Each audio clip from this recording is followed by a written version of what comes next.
ನಿಮ್ಮ ಮನೆಯ ಈ ಸ್ಥಳದಲ್ಲಿ ಕೆಂಪು ದಾರವನ್ನು ಕಟ್ಟಿದರೆ ಸಾಕು, ಧನ ಧಾನ್ಯಗಳು ಉಕ್ಕಿ ಹರಿದು ಬರುತ್ತದೆ, ಧನ ಸಂಪತ್ತು ಪ್ರಾಪ್ತಿ ಆಗುತ್ತದೆ. ಪವಿತ್ರವಾದ ಕೆಂಪು ದಾರ ಧಾರ್ಮಿಕ ಮಹತ್ವವುಳ್ಳ ದೈವಿಕ ಶಕ್ತಿಯುಳ್ಳ ದಾರ ಆಗಿದೆ.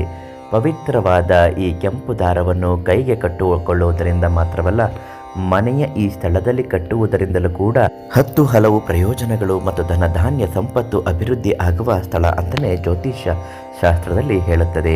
ಕೆಂಪು ದಾರ ಅಂದರೆ ಹಿಂದೂ ಧರ್ಮದಲ್ಲಿ ಮಹತ್ತರವಾದ ಪಾತ್ರವನ್ನು ವಹಿಸುವ ಒಂದು ವಸ್ತು ಅಂತಲೇ ಹೇಳಬಹುದು.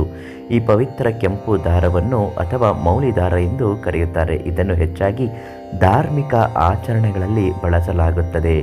ಈ ದಾರವನ್ನು ಎಲ್ಲಿ ಕಟ್ಟಬೇಕು ಮತ್ತು ಯಾವ ಸ್ಥಳದಲ್ಲಿ ಕಟ್ಟುವುದರಿಂದ ಯಾವೆಲ್ಲ ಪ್ರಯೋಜನಗಳಿದೆ ಅಂತ ತಿಳಿಸ್ಕೊಡ್ತೀವಿ.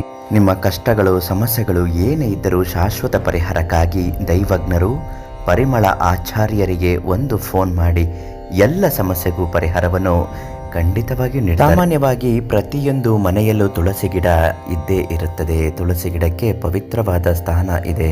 ತುಳಸಿ ಗಿಡವನ್ನು ಲಕ್ಷ್ಮಿ ಮತ್ತು ವಿಷ್ಣುವಿನ ವಾಸಸ್ಥಾನವೆಂದು ನಂಬಿಕೆ ಇದೆ. ಅಂತಹ ಪರಿಸ್ಥಿತಿಯಲ್ಲಿ ತುಳಸಿ ಗಿಡಕ್ಕೆ ಹಲವು ದಾರವನ್ನು ಕಟ್ಟುವುದರಿಂದ ಸಂತೋಷ ಸಮೃದ್ಧಿ ಆಗುತ್ತದೆ. ಜೀವನದಲ್ಲಿ ಹಣಕಾಸಿನ ಸಮಸ್ಯೆಗಳು ದೂರ ಆಗುತ್ತದೆ. ಸಕಾರಾತ್ಮಕತೆ ಜೀವನದಲ್ಲಿ ನೆಲೆಯಾಗುತ್ತದೆ. ಕುಟುಂಬದಲ್ಲಿ ಧನ ಧಾನ್ಯ ಹಾಗೂ ಸಂತೋಷ ಹೆಚ್ಚಾಗುತ್ತದೆ. ಆದ್ದರಿಂದ ತುಳಸಿ ಗಿಡಕ್ಕೆ ಸಡಿಲವಾಗಿ ನೀವು ಕೆಂಪು ದಾರವನ್ನು ಕಟ್ಟಬೇಕು. ಇನ್ನು ದೇವರ ಕೋಣೆಯ ಬಾಗಿಲಿನ ಹಿಡಿ ಇರುತ್ತೆ, ಅದಕ್ಕೆ ಕೂಡ ಕೆಂಪು ದಾರವನ್ನು ಕಟ್ಟಬೇಕು. ಯಾವಾಗ ಕಟ್ಟಬೇಕು?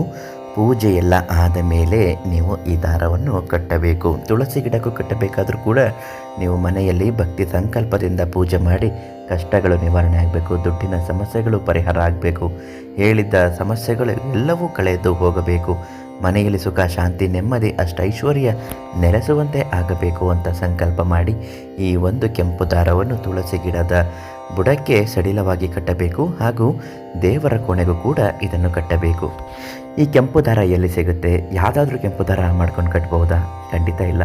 ಹೂವು ಕಟ್ಟುವ ದಾರ ನೂಲು ಸಿಗುತ್ತೆ. ಅದಕ್ಕೆ ಹಳದಿ ಮತ್ತು ಕೆಂಪು ಅರಿಶಿಣ ಕುಂಕುಮ ಮಿಶ್ರಣ ಮಾಡಿ ಅದರಿಂದ ಕೆಂಪು ದಾರವನ್ನಾಗಿ ಮಾರ್ಪಡಿಸಿಕೊಂಡಾದ ನಂತರ ನೀವು ತೆಗೆದುಕೊಂಡು ಬಂದು ಕಟ್ಟಿ ಹಾಕಬೇಕು. ಈ ಕೆಂಪು ದಾರವನ್ನು ಮಂತ್ರಿಸಿ ಸಿದ್ಧಿಸಿಕೊಡುತ್ತಾರೆ. ಅದಕ್ಕಾಗಿ ನೀವು ಪಂಡಿತರು ದೈವಜ್ಞ ಗುರುಗಳು ಆದ ಪರಿಮಳ ಆಚಾರ್ಯರಿಗೆ ಒಂದು ಫೋನ್ ಮಾಡಿ ಸಂಪರ್ಕಿಸಿ ಅವರಿಂದ ಅದನ್ನು ಕೇಳಿ ಪಡೆದುಕೊಳ್ಳಿ.